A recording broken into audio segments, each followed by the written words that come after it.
ઉનાળાની કાળઝાળ ગરમીમાં નાનોલની શ્રી શેલણ ગૌશાળામાં અમદાવાદના ગૌપ્રેમીઓ દ્વારા ગૌમાતા માટે ભરપેટ તરબૂચનો પ્રસાદ આપવામાં આવ્યો।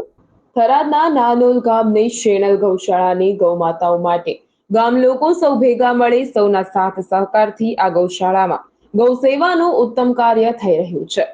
અમદાવાદના આશીષભાઈ સંઘવી મીઠાખળી ગામ થરાદના દાતા તરફથી 8,100 રૂપિયાના તરબૂચનો પ્રસાદ ગૌ સેવામાં આપવામાં આવ્યો, જેમાં વિપુલભાઈ સંઘવી અમદાવાદ અને ગૌ માતા બચાવો અભિયાનના ગૌભક્ત વસંતભાઈ દેસાઈ પાવસડાને વહેલી સવારે ગૌ માતાની સેવાનો લાભ લીધો હતો। આ ગૌ સેવાકીય કાર્યમાં ગૌશાળાના મુખ્ય સંચાલક નથાભાઈ મોનાભાઈ પટેલ, વનાભાઈ હેમરાજભાઈ પટેલ, કોલ્હાભાઈ પટેલ, અશોકભાઈ શિવાભાઈ, જોવાભાઈ, સૌજીભાઈ તથા બાળગોપાળ કલ્પેશભાઈ પટેલ, ધ્વનિબેન પટેલ સહિતના અનેક લોકોની ઉપસ્થિતિમાં આ સેવાકીય કાર્ય કરવામાં આવ્યું હતું।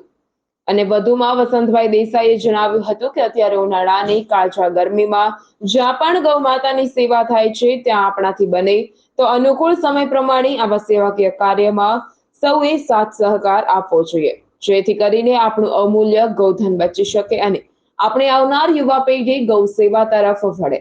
આજના ગૌ સેવાના કાર્યમાં સાથ સહકાર આપનાર તમામ ગૌપ્રેમી યુવાનોનો વિપુલભાઈ સંઘવી અને વસંતભાઈ દેસાઈએ દિલથી આભાર વ્યક્ત કર્યો હતો। Bureau report, GTV news.